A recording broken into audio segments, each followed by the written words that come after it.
অন্তরঙ্গ সংলাপ থেকে আজকের নিবেদন ঘর সংসারের কথা। এ সংসারে কেহ গৃহবাসী, আবার কেহ গৃহত্যাগী। গৃহবাসীকে গৃহ বলে, গৃহস্থ বা সংসারী বলায়। আর যারা গৃহত্যাগী তারাই হয়তো সন্ন্যাসী, ঋষি, উদাসী বা মহাত্যাগী। তবে যে যেখানেই যেভাবেই থাকুক না কেন, এ দেহের জন্য একটি আশ্রয় থাকতেই হয়। আর তা ঘর হোক বা গিরিগুহা বা গিরিকন্দর হোক অথবা অরণ্য মধ্যে কুটিরই হোক। সাধারণত আপন ধন জন বিষয় সম্পদ নিয়েই গৃহীরা গৃহে বাস করে। আবার সাধু সন্ত সন্ন্যাসী উদাসীরা কোনো আশ্রমে, মন্দিরে, দেবালয়ে, কাননে, কুটিরে বা তপবনে দিনাতিপাত করে থাকেন। তবে যিনি যখন যেখানেই থাকুন না কেন, গৃহাশ্রমই সকলের মূল ঠিকানা। কারণ আশ্রমে, মন্দিরে, দেবালয়ে যা কিছুর প্রয়োজন, গৃহেই তা সবের আয়োজন হয়। ওই সব স্থানে পূজা অর্চনা, ভোগ রাগ সহ যাবতীয় সব কিছুরই উৎপাদন ও আয়োজন করা হয় গৃহ থেকে। এমনকি সাধু, সন্ন্যাসী, উদাসী, বৈষ্ণব, পুরোহিত, গুরু প্রভু সকলের জনম, প্রতিপালন সবই শুরু হয় গৃহ হতে। এখানে জন্ম হতে বেড়েই তো কত কিছু হয়, কত বড় হয়, মহান হয়।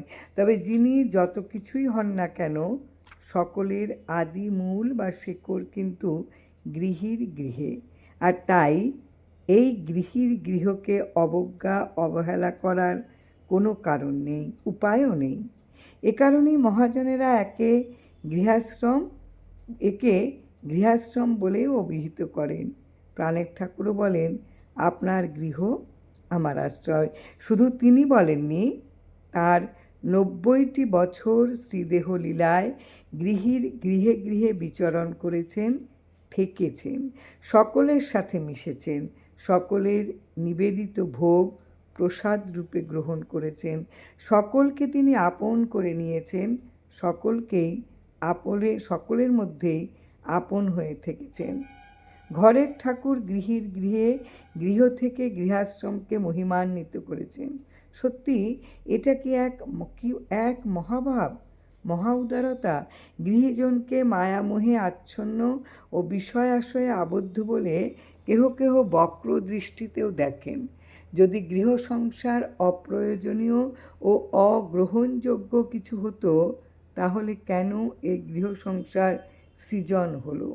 যেখানে পৃথিবীতে প্রায় সকল মানুষই গৃহীজন, সেখানে গৃহীকে অবহেলা করার সুযোগই নাই। মহাজনেরা গৃহীজনের পরম শ্রদ্ধার পাত্র এবং গৃহে ভক্তিভরে সমাদরণীয় হন। গৃহে ভরা থাকে ধন জন।